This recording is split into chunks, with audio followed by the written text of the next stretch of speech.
चलिए हम लोग गुप्त वंश के बारे में पढ़ रहे हैं। एक क्लास और लगेगा, हार्डली लेकिन खत्म हो जाएगा, 1 या 2 क्लास। ठीक है, रिविजन कर लीजिए। ठीक है, गुप्त वंश का जनरली संस्थापक किसे माना जाता है? माने गुप्त वंश का संस्थापक श्रीगुप्त। अगर बोला जाएगा गुप्त वंश का वास्तविक संस्थापक, तब किसको बोलेंगे? प्रथम को बोला जाएगा। ठीक है, तो गुप्त वंश जो चला था लगभग कब से कब तक चला था? 4वीं सदी से लेकर के 6वीं सदी तक चला था आपका। और इस वंश में जनरली जो वंश का नींव रखने वाला व्यक्ति का नाम क्या नाम था? अरे इस वंश का नींव कौन रखा था? श्रीगुप्त रखा था। तो भी तो राज यूज करेगा, तो उसका शासनकाल कब से कब तक था? अब आपको याद हो चुका है, थोड़ा रफ्तार में बोलिए क्योंकि रिविजन करा रहे हैं आपको। ठीक है, श्रीगुप्त का शासनकाल कब से कब तक? ठीक है, इसके बाद आगे चल के इसका पुत्र शासन करेगा, तो श्रीगुप्त के पुत्र का नाम घटोत्कच। तो इसका शासनकाल कब से कब तक चलेगा? 280 से 319। ठीक है, और इसे श्रीगुप्त को कोई उपाधि मिला था, उस उपाधि का नाम, और इसका प्रमाण हमें कौन सा अभिलेख से मिलता है? इसकी कहां पर है ये? पूना में। कहां पर है? पूना कहां पड़ता है? महाराष्ट्र। फर्जे लोग। फिर उसके बाद घटोत्कच के बाद जो अगला शासन करने वाला चंद्रगुप्त प्रथम माना जाता है, जो मौर्य वंश का वास्तविक संस्थापक। तो जब ये बनेगा, तब आपको बता चुके थे कि जब ये सिंहासन राज्याभिषेक हुआ था तो एक संवत जारी किया था, तो संवत का नाम क्या था? गुप्त संवत। कौन सा संवत? तो गुप्त संवत आपसे पूछा जाएगा कब जारी किया गया, तब कब बताएंगे? 319। अगर 319 नहीं दिया रहेगा तब 320, क्योंकि उसी का मीडियम में जारी किया गया था। ठीक है, उसके बाद अगला जो होता है शासन करने वाले व्यक्ति का नाम क्या था? समुद्रगुप्त। क्या नाम था? समुद्रगुप्त। समुद्रगुप्त को भारत का नेपोलियन भी कहा जाता है। तो समुद्रगुप्त को भारत का नेपोलियन कहा था किसने? B.A. स्मिथ ने। किसने कहा था? ठीक है, इसके बाद समुद्रगुप्त को और भी उपाधि मिला था, उस उपाधि का नाम क्या था? विक्रमांक या पराक्रमांक, एक ही बात है। फिर समुद्रगुप्त के बाद समुद्रगुप्त के माता का नाम? समुद्रगुप्त के माता का नाम एकदम कुमार। दोनों टाइटल याद रख लीजिएगा, लड़का का नाम कुमार, महिला का नाम देवी, तो कुमार देवी। ठीक है, तो उसके बाद आइए समुद्रगुप्त के बाद जो अगला शासन करने वाले व्यक्ति का नाम था कौन? चंद्रगुप्त द्वितीय। हाँ, इसी की बात है। और हरिसेन किसके दरबार में राज कवि था? समुद्रगुप्त, भूलिएगा नहीं। इसका एक दरबारी कवि था, उस दरबारी कवि का नाम क्या था? हरिसेन, भूलिएगा नहीं। ठीक है, इसका और इंपॉर्टेंट बात है, समुद्रगुप्त को कविराज कहा जाता है। कहा जाता है ना? तो समुद्रगुप्त को कविराज क्यों कहा जाता है? क्योंकि इसने पुस्तक की रचना की थी। उस पुस्तक का नाम क्या था? कृष्ण चरित्र। ठीक है, दूसरा समय में इसने एक सिक्का जारी किया था, ये थे ना? वो सिक्का कौन शैली में थी? मयूर शैली। ठीक, और एक शासक ऐसे बना, वो शासक किसके समय में पारे का आविष्कार हुआ था? और इसके समय में शिक्षा का केंद्र कहां हुआ करता था? उज्जैन। उज्जैन कहां पड़ता है? उज्जैन।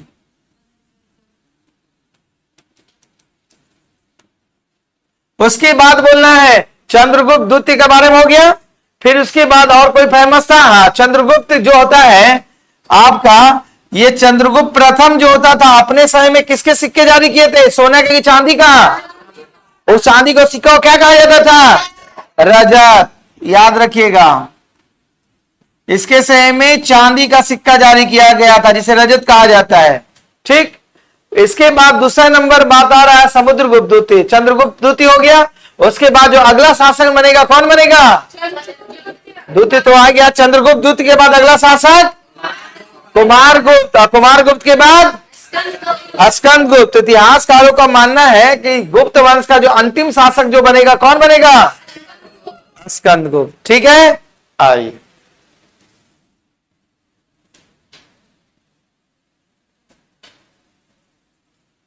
यहीं से था ना समुद्रगुप्त, देख लो।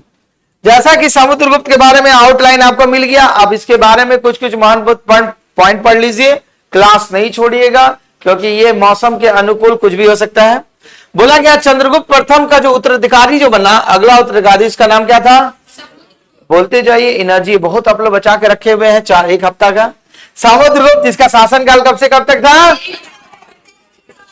335 से 380, ठीक है। अब इसका जो होगा, इसकी माता बनी थी, इनकी माता का नाम क्या था?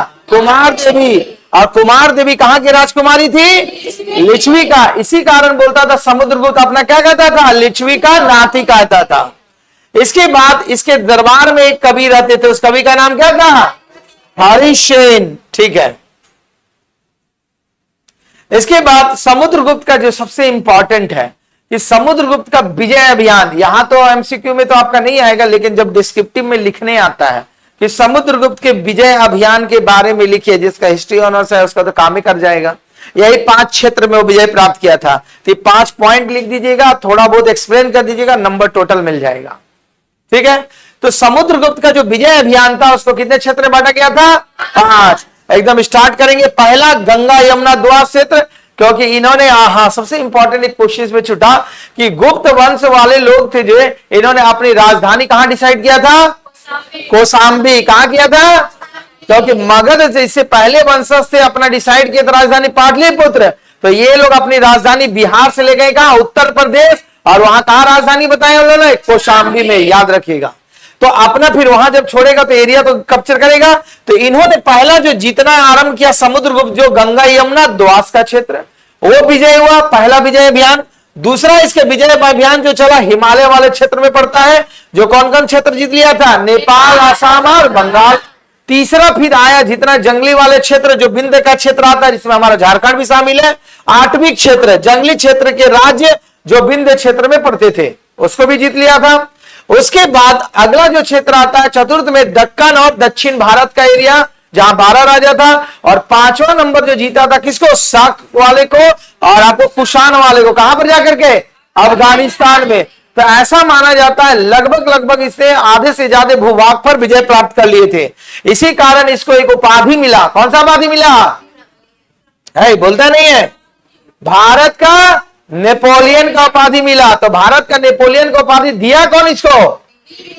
B.A. स्मिथ। नाम नहीं भूलिएगा, B.A. स्मिथ। इसे भारत का नेपोलियन कहा था। काहे कहा था? क्योंकि ये कभी भी अपने युद्ध के दौरान पराजय नहीं हुआ था, हमेशा जीत भी किया था ये, ठीक। इसके बाद जब इसका शासन चल रहा था तो एक चीनी आया था भारत में। उस चीनी भारत का नाम क्या था? सॉरी, चीनी बोल रहे, श्रीलंका का राजा आया था, उसका नाम क्या था? मेघवर्मन। तो इन्होंने क्या, कहां पर बौद्ध अस्तिमा, बौद्ध मूर्ति को स्थापित करना चाह रहे थे? गया में, ठीक। तो इसकी जानकारी हमें मिलती है, कहां से मिलती है? चीनी अपने वहां पर मिलेगा स्रोत। उसके बाद जो होता है कि समुद्रगुप्त कभी हार नहीं माना था। इसका कोई प्रमाण होना होगा ना? जैसे आप बोलेंगे मंगलम कोचिंग सेंटर में पढ़ते हैं, क्या प्रमाण है? आप बोलेंगे हम मंगलम कोचिंग सेंटर में पढ़ने आते हैं जीके जीएस, कौन सी प्रमाण है?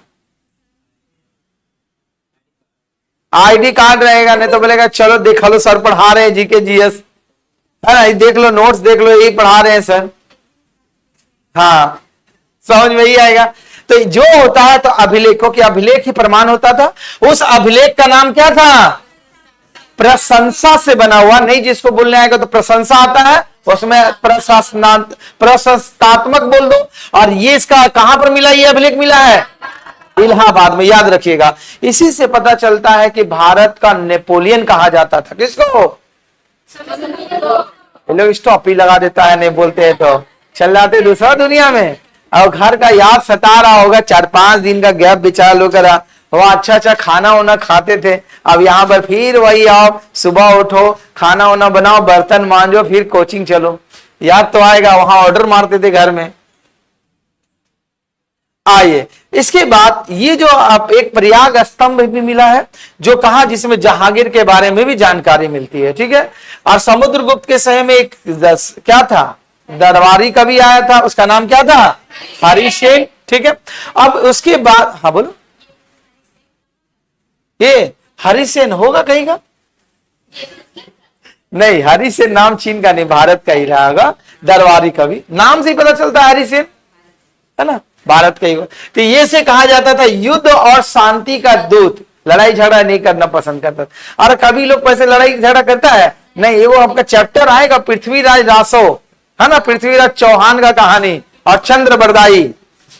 सोचो, एक छोटा सा इतिहास से इसको पीटीवी में सीरियल बना दिया और हिट करा लिया, और चैनल ही चल गया। बताओ, आप लोग जीके रखते हैं और केबीसी से करोड़ों रुपए कमा लेता है, बताइए तो। जीके ना ऐसे पूछा जाता है, जीके और करंट अफेयर्स, तो कम से कम इतना पढ़ लीजिए कि जाके आप भी 10-12 करोड़ कमा लीजिए केबीसी में, खेले खत्म। हाँ, आप लोग ट्राई नहीं करते हैं। केबीसी का आता है, जब आता है ना कि ऑनलाइन उसमें होता है करने के लिए, आप लोग क्वेश्चन का इतना जवाब दीजिएगा तब आपको बुलाया जाएगा। हाँ, जीतिए। चलो, इसके बाद जो होता, पुराणों में कहा गया समुद्रगुप्त का एक घोड़ा था, जो घोड़ा को माना जाता था, एक कहावत है, इसको मत समझिएगा ऐसा पॉसिबल है, कहावत, हाँ, कि 3 समुद्र का पानी पी जाता है। कहने का मतलब ये इतना शक्तिशाली था, इस घोड़े की मदद से उन्हें पूरे दक्षिण भारत पर विजय प्राप्त कर लिया था। ठीक है, जिस प्रकार सिकंदर का घोड़ा शक्तिशाली था, उसी प्रकार समुद्रगुप्त का घोड़ा भी बहुत शक्तिशाली था। ठीक, और इसे अपने समय में जानते थे कि कोई भी राजा महाराजा अपना ध्वज, जैसे आप पढ़ने का मतलब अश्वमेध यज्ञ, बोलेंगे सर क्यों करवाते थे? इसलिए आपको बता दिए, अश्वमेध इसलिए करवाया जाता था, किसी क्या होता था कि बिना जीते हुए राज्य उसके अधीन मान लिया जाता था। अश्वमेध यज्ञ मतलब उसमें घोड़ा रहता था, ताम्रपत्र से लिख दिया जाता था। अब घोड़ा जहां जहां चरते जाएगा, घूमते जाएगा, चल तो उसके साथ सैनिक रहेगा भी पीछे, और वो सब अगर कोई घोड़ा पकड़ लिया तो उसको राजा को युद्ध करना पड़ेगा, अगर नहीं स्वीकार किया तो वो राज्य इसके अधीन में चला जाएगा। कौन से समय में आई बात? तो ऐसे में यह किया जाता था, आप लोग भी करेंगे, जैसे नौकरी हो जाएंगे, पूरा डीजे हो जाए, पूरा साउंड बन के पूरा बाजा वजा बजाते हैं, मेरा नौकरी हो गया, पूरा मोहल्ला वाला खाना वाना खिलाते हैं, जनरली यही ना करते हैं। क्यों करते हैं? मान लो शादी विवाह, शादी विवाह बोले, शादी विवाह में तो होबे करता है, जब ज्वाइनिंग आपका होगा तो ज्वाइनिंग हो गया, चुपचाप शांत रहिएगा। मान लो 3 स्टार लग गया, तब खुशी को छिपा पाइएगा, जब 3 स्टार लेगा ना चुप रहना, देखना बीमार पड़ने लगेगा। किसको बताए, किसको बताए? हाँ, अगर ज्वाइनिंग लेटर मिल गया और चुपचाप छिपा के रख पाएगा, कहीं ना जैसे मिला तो तुरंत रिंग घूमेगा, ये नहीं देखिएगा क्या है। हाँ, ज्वाइनिंग लेटर, पहले फोन, सब काम धंधा करके सबको फोन करना चालू कि मेरा ज्वाइनिंग लेटर आ गया, देखिए ज्वाइनिंग लेटर आ गया ना।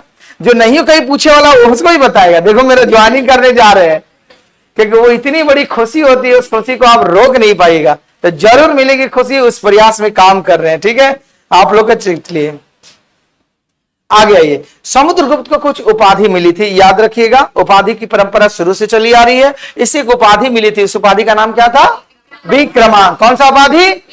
विक्रमांक। विक्रमादित्य नहीं बोलिएगा, क्योंकि विक्रमादित्य इसके बाद वाला को मिलेगा, चंद्रगुप्त द्वितीय को विक्रमादित्य। और ये बताए थे क्यों उपाधि धारण किया था? क्योंकि शकों पर विजय प्राप्त किया था और इसने उपाधि धारण कर लिया विक्रमादित्य का। फिर समुद्रगुप्त को कहा जाता है कविराज। क्या कहा जाता है? तो कविराज कहेंगे, क्यों कहेंगे? कुछ लिखेगा उखेगा तब तो इसने एक पुस्तक की रचना की थी, उस पुस्तक का नाम क्या था? कृष्ण चरित्र। क्या नाम था? कृष्ण चरित्र। तो कृष्ण चरित्र होने के कारण पुस्तक की रचना की थी, इसको टाइटल दे दिया, चलो आप कविराज का भी टाइटल मिल जाएगा। ठीक है, उसके बाद इसके समय में बौद्ध भिक्षु आए थे, जिसका नाम क्या था? वसुबंधु। क्यों याद करता था? क्योंकि ये बौद्ध धर्म को मानने वाला था। तो वसुबंधु को संरक्षण दिया, और आगे माना जाता है कि इनको आर्यावर्त में दिग्विजय और दक्षिण भारत में धर्म विजय का कार्य किया। दिग्विजय का मतलब समझते हैं? आर्यावर्त मतलब जितना भी आपका बिहार, उत्तर प्रदेश, मध्य प्रदेश, इसे दिग्विजय मतलब इसको कोई पराजित नहीं कर सका। ठीक, और धर्म विजय मतलब दक्षिण भारत में जाकर किसी ने धर्म का भी प्रचार किया, इसीलिए इसे क्या क्या बोला जाता है? दिग्विजय और धर्म विजय का कार्य किया। कौन से सही मारी बात? देखो, इसके बाद आपको पहले बता दिए थे, इसने जो सिक्का बनाया, क्योंकि ये ऐसा माना जाता है ये संगीत का भी बहुत शौकीन था समुद्रगुप्त। तो संगीत का शौकीन रहेंगे, जैसे आप लोग मोबाइल का शौकीन रहते हैं, सेल्फी खिंचाने का तो हर जगह मारते रहते हैं सेल्फी, तो ये भी बहुत संगीत का शौकीन हुआ करता था। इसीलिए इसकी एक ऐसी मुद्रा मिली हुई है जिसमें वो बीना बजाते हुए सैनिक वेशभूषा में दिखाया हुआ है। ऑलरेडी राजा तो सैनिक ड्रेस में रहता ही है, लेकिन बीना बजाते हुए जब रिप्रेजेंट किया गया, इसका मतलब ये संगीत का भी शौकीन था।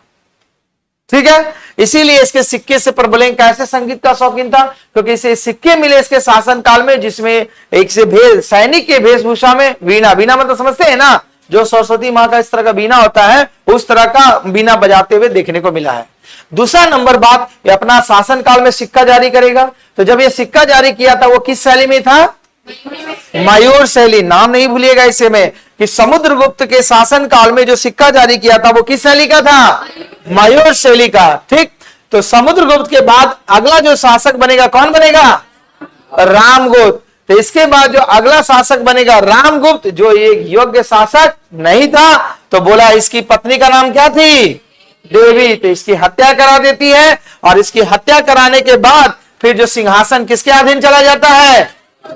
द्वितीय। तो वही देवी ने रामगुप्त के छोटे भाई, किसका नाम क्या था?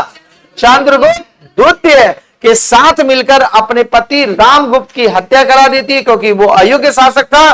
तब इसके बाद कौन शासन करेगा? चंद्रगुप्त द्वितीय। और इसकी जो जानकारी मिलेगी हमें किस पुस्तक से मिलती है? विशाखदत्त का जो पुस्तक है, जिसका नाम क्या है? तो जैसे ही देवी चंद्रगुप्तम पढ़ोगे तो देवी हत्या कराने वाला और चंद्रगुप्त शासन करने वाला। हाँ, अयोग्य शासक था, योग्य नहीं था। और आप जब राजा कोई होते थे, जब मान लो कि पूरा योग्य राजा नहीं रहेगा, तो बाहरी आक्रमणकारी आक्रमण कर लेगा ना। जैसे आप लोग एग्जाम्पल तो घर में ही देते हैं कि सर हम सब घर का काम करते हैं ना, तो पेरेंट्स लोग हम ही से काम करवाते हैं। अब मेरा बड़ा भाई बहन रहता है, वो काम नहीं करता, उससे कोई नहीं करवाता है। कौन से सही माई बात? तो कहने का मतलब आप मतलब कुछ नहीं बोलते हैं, वो लोग बोलता है नहीं मेरे पास टाइम नहीं, फुर्सत नहीं है। तो इसीलिए योग्य नहीं था रामगुप्त, और उतने बड़े साम्राज्य को संभालना था, पॉसिबल था, नहीं संभाल पाता। तो इसी कारण विदेशी आक्रमण ज्यादा हो जाता। तो इसीलिए बोला कि जब इसे योग्य व्यक्ति है तो उसको मिलना होना चाहिए। तो इसीलिए इसको क्या किया? इसकी पत्नी ने इसकी हत्या करा दी। किसकी हत्या कराई? रामगुप्त को। और गद्दी पर किसको बैठाया? द्वितीय को गद्दी पर बैठाया। और इसकी जानकारी हमें किससे मिलती है? पुस्तक से, देवी चंद्रगुप्तम। किस पुस्तक से? देवी। और इसके रचयिता कौन थे? और मुद्रा राक्षस के रचयिता याद रखिएगा। तो अब हम लोग अगला अध्याय जो पढ़ेंगे चंद्रगुप्त द्वितीय। ठीक है, इसका शासनकाल कब से कब तक माना जाता है? 380 से लेकर के कितना साल तक? 412। लगभग इन्होंने 32 वर्ष तक शासन किया। अब बताओ, तो ईसा मसीह का जन्म हो गया है ना? हाँ, कहां वो आया था? फॉरेनर के साथ ही आया था। तो बोला गया चंद्रगुप्त द्वितीय को गुप्त वंश, गुप्त साम्राज्य अपने चरमो उत्कर्ष तक पहुंच गया। मतलब चंद्रगुप्त द्वितीय के समय एकदम पीक पर डेवलपमेंट पर था। मतलब अब वहां से आगे डेवलपमेंट थोड़ा बहुत करेगा, लेकिन ये टॉप पर चला गया था, बचा नहीं कुछ डेवलप करने के लिए। चंद्रगुप्त गुप्त ने अपनी कन्या, जिसका नाम क्या था? प्रभावती, का विवाह देखो किससे करेगा? वकाटक शासक, जिसका नाम क्या था? रुद्रसेन द्वितीय से कराया, जो जाति से क्या था आपका? ब्राह्मण। और ये मध्य भारत में शासन करता था। ठीक है, कहां शासन करता था? तो आपसे बोला जाएगा चंद्रगुप्त द्वितीय की बेटी का नाम प्रभावती। का विवाह किससे करवाया था? रुद्रसेन द्वितीय। किससे करवाया था? और वो कहां का शासक था? बोलो। वकाटक, टकाटक बोलते हैं ना, हाँ उसी को बोलो, वकाटक, सीधा बात है। उसके बाद वकाटक यहीं से आएगा, हर्षवर्धन फिर चालू होगा। आगे इसी के बाद एपिसोड में पढ़ाएंगे, इसलिए ध्यान से समझिए। वकाटक राज्य पर अप्रत्यक्ष रूप से अपनी प्रतिभा स्थापित करने पर चंद्रगुप्त द्वितीय ने पश्चिमी मालवा और गुजरात का प्रभुत्व स्थापित कर लिया, और वहां पर 400 वर्ष पुराने देखो शक और क्षत्रपों का शासन को समाप्त कर दिया। मतलब यहां पर मालवा और गुजरात में जहां शक शासन हुआ करते थे, उसके साम्राज्य को समाप्त किया। कौन किया? चंद्रगुप्त द्वितीय। मतलब जो बचा खुचा था ये भी साफ कर दिया। समुद्रगुप्त तो करबे किया, अब जो कुछ बच गया था समाप्त किया। और सोचो 400 साल से शासन कर रहा था कौन? शक और क्षत्रपक लोग। ठीक है, जो उपाधि धारण किया था शकों का ना हराया था, क्योंकि जब शक आ रहा था पढ़ाए थे कि चंद्रगुप्त द्वितीय ने शकों को पराजित करने के कारण ही उपाधि धारण किया था, और उस उपाधि का नाम क्या था? विक्रमादित्य। तो विक्रमादित्य का उपाधि ऐसे नहीं धारण कर लिया, उसको हराया था, और खुशी से हराया कि 400 साल तक वो राज कर रहा है, 400 साल तक कोई शासन कर रहा है, उसको हरा देंगे तो जनरली उपाधि मिलना चाहिए, इसीलिए उसने उपाधि दान किया था विक्रमादित्य का। कॉन्सेप्ट समझ में आई बात? आगे देखो, इसके बाद बोला गया है चंद्रगुप्त द्वितीय ने उज्जैन को द्वितीय राजधानी बनाया, जबकि चंद्रगुप्त द्वितीय ने कौन सी उपाधि धारण की? विक्रमादित्य। तो इससे आगे भी उसने धारण किया, उज्जैन अपना राजधानी बनाया था। तो काहे उन्होंने विक्रमादित्य की उपाधि धारण की पता किया? चला ना, काहे? 400 सालों तक जहां पर मालवा और गुजरात में जहां पर शकों का शासन था उसको हरा दिया, और हराने के बाद विक्रमादित्य का उपाधि धारण किया। ठीक है, उसके बाद यह उपाधि इसे देखो कौन सा ईसा पूर्व में? 57 ईसा पूर्व में उज्जैन के शासकों ने दिया था, क्योंकि वह शासकों ने कहां पर? पश्चिम भारत में शक क्षत्रपों पर विजय पाने के उपलक्ष्य में धारण किया था। तो यह उपाधि कम का धारण किया था वहां पर शासक लोग ने? 57 से ईसा पूर्व में। ठीक, तो ये लोग हाईलाइट में बाद में आया तो इसलिए जाना जा रहा। इसके बाद चंद्रगुप्त द्वितीय के बारे में कहा जाता है इसे देवगुप्त के नाम से भी जाना जाता है। तो अगर बोला जाएगा किसे देवगुप्त के नाम से जाना जाता है, किसे बोलेंगे? द्वितीय को। ठीक, द से द्वितीय और द से देवगुप्त, प्रथम नहीं बोलिएगा। इसके बाद परम भागवत की उपाधि भी उपाधि इसी शासक द्वारा धारण किया। दूसरा उपाधि कौन सा धारण किए? परम भागवत। तो देवगुप्त, परम भागवत, विक्रमादित्य, ये सभी उपाधि धारण करने वाले व्यक्ति का नाम चंद्रगुप्त द्वितीय। अगला बोला गया है विक्रमादित्य का अर्थ होता है, क्या अर्थ होता है? शूरवीर, मतलब विजय प्राप्त करने वाला। फिर इतिहास में कुल ऐसा माना गया है 14 शासकों ने विक्रमादित्य की तारीफ की, मतलब पूरे हिस्ट्री में विक्रमादित्य को उपाधि धारण करने वाले टोटल कितने लोग मिलते हैं? 14 लोग मिलते हैं। याद रखिएगा कि विक्रमादित्य की उपाधि पूरे इतिहास में भी कितने लोगों को मिले हैं? 14 लोगों को मिले हैं। ठीक है, इसके बाद ये भी सिक्का जारी करेगा। तो इसने जो सिक्का जारी किया था वो किस शैली में था? व्याघ्र शैली। कौन सी शैली में? व्याघ्र शैली में। और समुद्रगुप्त ने जो सिक्का जारी किया था वो कौन शैली में था? मयूर शैली में। अच्छा, फिर उसके बाद चंद्रगुप्त प्रथम ने जो सिक्का जारी किया था, कौन सा सिक्का का नाम था उसका? रजत। याद रखिएगा सबका। और उसका सिक्का क्या होता था? चांदी का। इसने चांदी के सिक्के चलाए और न्याय के लिए बहुत ही फेमस आदमी था। इतना इंपॉर्टेंट नहीं, लेकिन शासन में अभी तक चांदी का सिक्का चल रहा है, सोना अभी नहीं आया, स्वर्ण युग अब स्टार्ट होगा। इसके बाद बताया गया है, अब यहां पर आएगा, बोला गया वेरी वेरी इंपॉर्टेंट, जिस तरह अकबर के दरबार में नवरत्न रहा करते थे, उसी प्रकार एक ऐसा शासक था कि जिसके दरबार में भी नवरत्न रहा करते थे, और उस रत्न का नाम क्या था? चंद्रगुप्त द्वितीय। चंद्रगुप्त के दरबार में ही फेमस लोग रहते थे। ठीक, तो बोला गया है इसके दरबार में संस्कृत के 9 विद्वान रहते थे, जिसे क्या कहा जाता था? नवरत्न कहा जाता था। और नवरत्न में सबसे प्रमुख देखो क्या नाम है? कालिदास। नाम सुने हैं ना? कौन है? भारत का शेक्सपियर, कालिदास। फिर उसके बाद अमरदास। फिर क्या नाम है? वारामिहिर। देखो खगोल वैज्ञानिक, खगोल समझते हैं ना, ज्योतिषी शास्त्र जो खगोल ब्रह्मांड का जानकारी देता है। देखो कौन? धन्वंतरी। नाम सुने हैं? ये सब आयुर्वेद का ज्ञाता। बोले कि मरे वाला दवा दिया तुरंत ठीक, 1 सेकेंड में तबियत खराब हो रहा है, एक जड़ी दिया, टैबलेट खत्म, जीवन में कभी बीमारी नहीं पड़ेगा। धन्वंतरी जो ज्ञाता माना जाता था आयुर्वेद का। समझ में आई बात? इतने फेमस लोग को अपने दरबार में जगह दिया था। किसके शासन काल में? चंद्रगुप्त द्वितीय। तो देखो इसका सारे चार्ट हमने बता दिए हैं, इस चार्ट को देख लीजिए।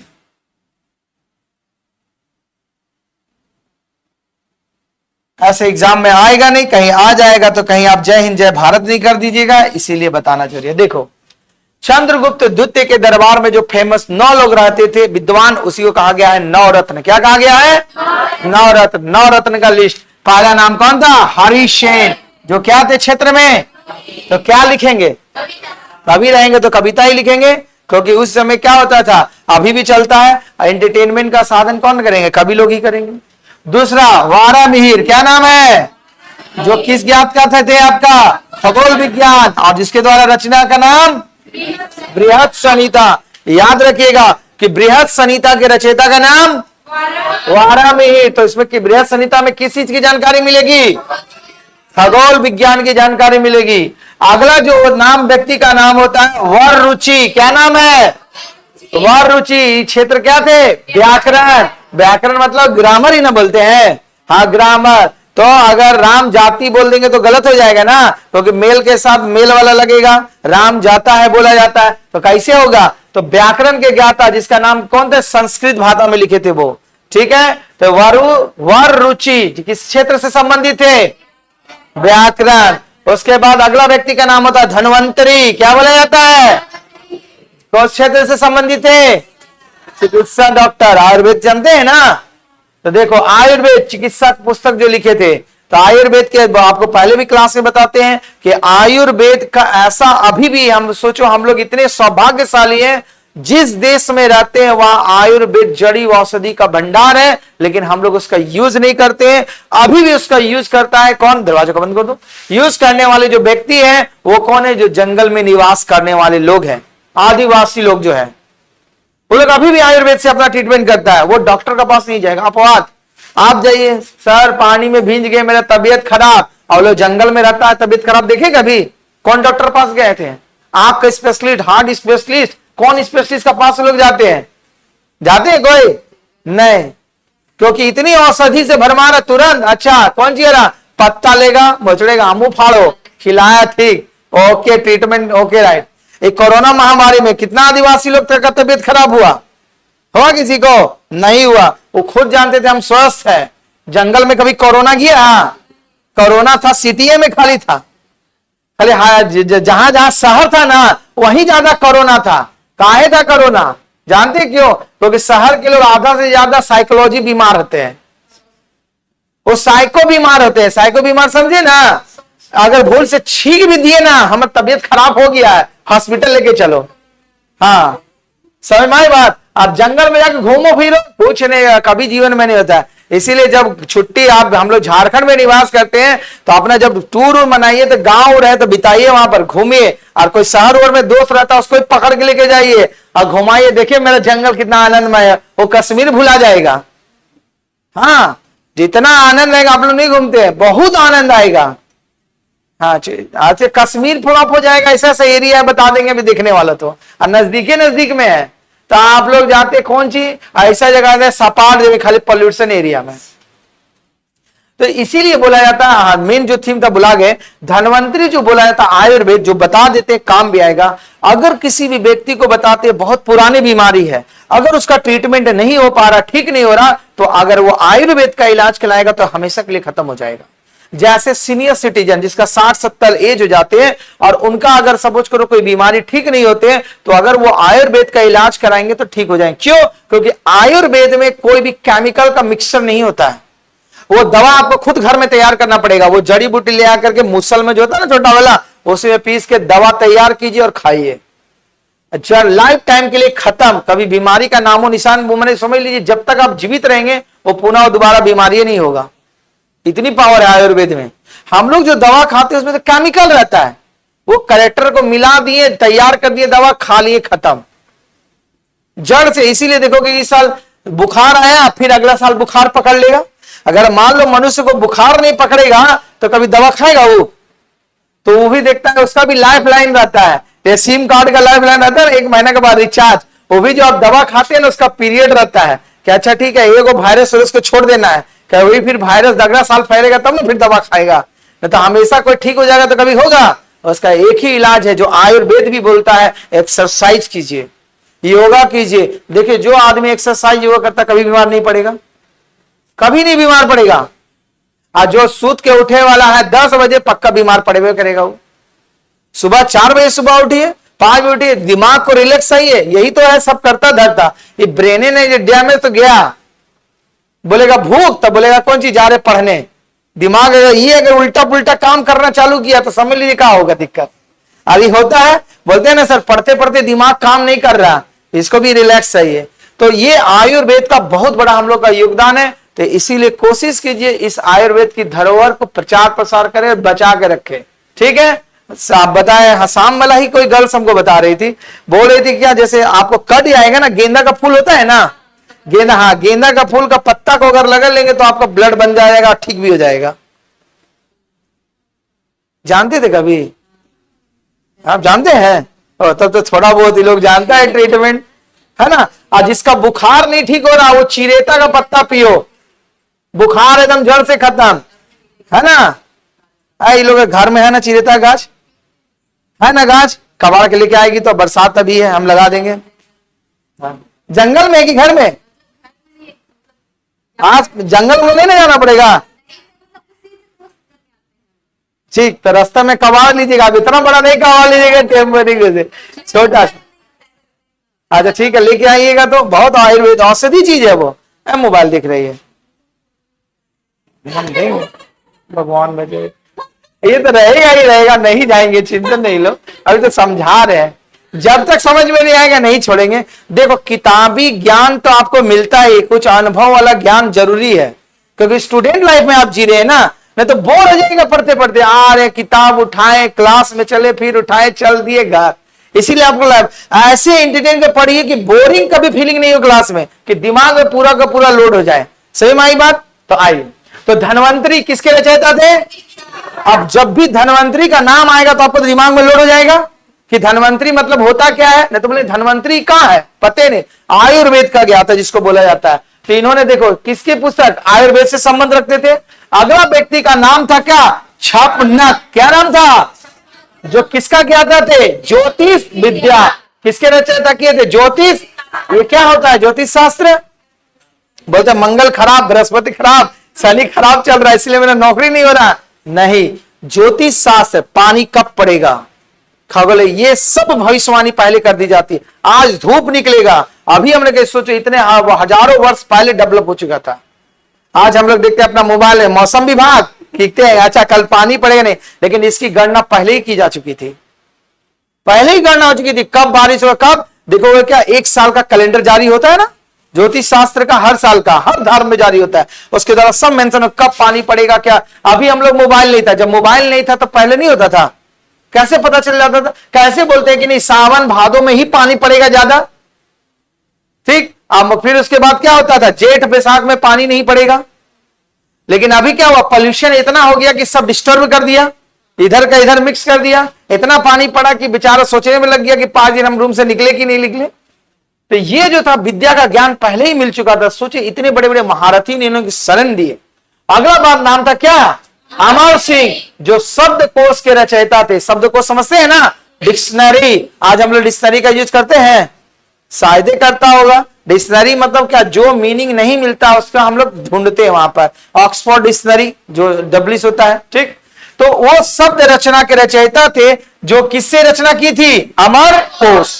उसके बाद अगला देख लो, फेमस आदमी किसका? कालिदास। अभी बोलेंगे शेक्सपियर तो याद आ जाएगा, हाँ शेक्सपियर कौन था। अब कालिदास बोलेंगे तो नहीं पता कौन है कालिदास। शेक्सपियर मतलब किस तरह कविता लिखते थे वो? रोमांटिक पोएम ना, इसीलिए उसको बोला जाता है ना शेक्सपियर। तो वो तो उस समय आते हैं, कालिदास लिखा है, इसको कोई जान में नहीं करता है। हाँ हाँ, ये भी प्रेम लिखा था ना, पढ़ाए थे इससे पहले, हाँ मालविकाग्नि। तो देखो ये नाटक और काव्य लिखते थे, इसके द्वारा जो लिखा हुआ पुस्तक को नहीं भूलिएगा, एग्जाम रिपीट है, मेघदूत। और अगला देखो अभी आ गया, अभिज्ञान शकुंतलम। पुस्तक का नाम क्या है? अभिज्ञान शकुंतलम। और मेघदूत पुस्तक के रचयिता कौन मिलेंगे? कालिदास। भारत का शेक्सपियर कालिदास। फिर उसके बाद अगला जो रचना उसके विद्वान थे, क्या नाम था? शंकु। शंकु मतलब कौन, नहीं समझ लीजिएगा, वास्तुकला। वास्तुकला समझते हैं ना, अब क्या होता है जिसका शिल्प वास्तुकला। कौन घर पूरब दिशा में घर होना चाहिए, पश्चिम दिशा में क्या, वास्तुकला। घर का डिजाइन कैसे बनना चाहिए, जिसको अभी बोलते हैं आर्किटेक्चर। अभी बोलते हैं अभी नौकरी चाकरी हो जाएगा, घर बनाएगा, ऐसे घर बनाएंगे पूरा एकदम डिजाइन से बनाएंगे, कैसे लेगा 10-15 हजार आर्किटेक्चर। बोला अभी आप जान रहे हैं, देखो कितना साल पहले डिजाइन हो गया था कि किस तरह का घर बनना चाहिए, किस तरह का महल बनना चाहिए, सब उस समय डिजाइन बनता था। तो वास्तुकला जो किसी क्या माना जाता था उनको? शिल्प शास्त्र। कौन थे उनका नाम? शंकु। और अगला व्यक्ति जो नाम था क्या? बेताल भट्ट। नामेज है बेताल भट्ट। कौन? जादू तंत्र शास्त्र। बोला ये राजा नहीं बनेगा, मारो इसको पहले मनता है, राग इस पहले शासन करेगा ये, है ना। अभी भी जादू टोना का प्रथा वैदिक काल में पढ़ाए थे ना। ठीक, तो देखो उसको भी जगह दिया था। बोला जो राजा जीतेगा उतेगा नहीं, जाओ जादू टोना उसको मारो, मंत्र तुरते की आ जाए, तुरते आएगा राज पर सब देगा। कौन से सही मारी है? तो ऐसे कहे, ऐसा बात नहीं था। कहने का मतलब इसके दरबार में जो रहते थे, देखो अपने आप में सब महारथी लोग रहते थे, इसीलिए इसको उपाधि मिला। किस इसका उपाधि मिला? नव रत्न। रिमाइंड कीजिएगा एक बात, पहला नवरत्न का नाम, दूसरा वारामी, तीसरा रुचि, तीसरा धनवंतरी, चौथा धनवंतरी, पांचवा छपड़ा, छठा अमर सिंह, सातवां कालिदास, आठवां नौवां बेताल भट्ट। समझ में आ जाएंगे। अब ये जो था, अब याद रखिएगा, जैसे बोलेंगे हरिसेन जो थे दरबारी कर्मी में रहते थे। उसके बाद बृहद संहिता के रचयिता कौन थे? 12 व्याकरण के ज्ञाता। फिर उसके बाद आयुर्वेद चिकित्सक धनवंतरी, ज्योतिष शास्त्र छप्पक। उसके बाद शब्दावली के रचयिता अमर सिंह, मेघदूतम के रचयिता कालिदास, अभिज्ञान शकुंतलम के रचयिता कालिदास, शिल्प शास्त्र, तो फिर तंत्र शास्त्र। समझ में आई बात? तो याद रखिएगा, यही इनके कितने थे? 9 रत्न रहा करते थे। हाँ, दोस्ती उस्ती कर लेना, भूल ढूंढने कहा है, मिलेंगे सिखा देंगे तो ऑटोमेटिक पास, है ना। तो ये 9 रत्न के बारे में समझ में आई बात? आई। इसके बाद जो चला, चंद्रगुप्त द्वितीय के दरबार में आया था, फेमस आदमी कौन आया था? देखो कौन था? पायन। बोला ये चंद्रगुप्त बहुत फेमस आदमी है, 9 रत्न आया है, चलो देखा जाए। तो इसके दरबार में आया, क्योंकि उस समय क्या बोले थे, ये पूरा का पूरा मौर्य डेवलप क्षेत्र पर था। तो बोला गया चंद्रगुप्त द्वितीय के दरबार में एक चीनी यात्री आया था। याद रखिएगा, एग्जाम में क्वेश्चन पूछा जाता है, किसके दरबार में चीनी यात्री फाइयान भारत आया था? किसके दरबार में? चंद्रगुप्त द्वितीय के दरबार में। कब आया था? 99 से 414 तक रहा भारत में। आया कब? वो 399 ईस्वी में। ठीक है। और फाइयान कहा, कौन था? चीनी यात्री। कहा यात्री मतलब घूमने फिरने वाला। आप लोग भी घूमने आते, यात्रीगण कृपया ध्यान दे, ये नंबर प्लेटफॉर्म से ये ट्रेन जाएगी, तो आप जाते तो यात्री है ना बोला जाता है, इसी तरह भी यात्री था। उसके बाद इसने अपनी यात्रा का विवरण, देखो एक किताब है फो क्यू की, तो चाइना है तो चाइना नाम ना रहेगा। किताब का नाम क्या है? फो क्यू की। फिर से बोलो, देखो नहीं बोल रहा, सुन रहा, क्या नाम है? हाँ, तो इसका किताब का नाम हो याद रखिएगा, आएगा तो कुछ लिखेगा उखेगा तब ना। तो चीनी यात्री जब आए थे तो उन्होंने यात्रा का वर्णन किया, हम भारत आए, यहाँ देखे ऐसा शासन व्यवस्था था, बहुत अच्छी जनता लोग रहते थे, इसके दरबार में 9 रत्न रहते थे, यही सब ना वर्णन करेगा पूरा विस्तार से। तो अपनी पुस्तक का नाम क्या था? फो क्यू की में चंद्रगुप्त द्वितीय ने विक्रमादित्य के पश्चात उसका पुत्र शासन करेगा, जिसका नाम क्या था? कुमारगुप्त प्रथम। अब चंद्रगुप्त द्वितीय के बाद बोला, लो अब हम राज का संभालिए, अब मेरा राज्यकाल मेरा पुत्र समझ आएगा, क्योंकि ये चल रहा था राजतंत्र। कौन सा तंत्र चल रहा था? राजतंत्र। राजतंत्र का मतलब राजा का बेटा ही राजा बनेगा। समझ में आई बात? प्रजा का बेटा राजा नहीं बनेगा। अगर प्रजा का बेटा राजा बनेगा तो मारो उसको, हत्या करो, तब शासन करो। ठीक, इसीलिए इसके बाद चंद्रगुप्त द्वितीय के बाद अगला शासक कौन होगा? कुमारगुप्त प्रथम। तो अगला एपिसोड में हम लोग पढ़ेंगे किसके बारे में? कुमारगुप्त प्रथम। यहां तक समझ में आई बात? तो आज की कक्षा समाप्त होती है। धन्यवाद।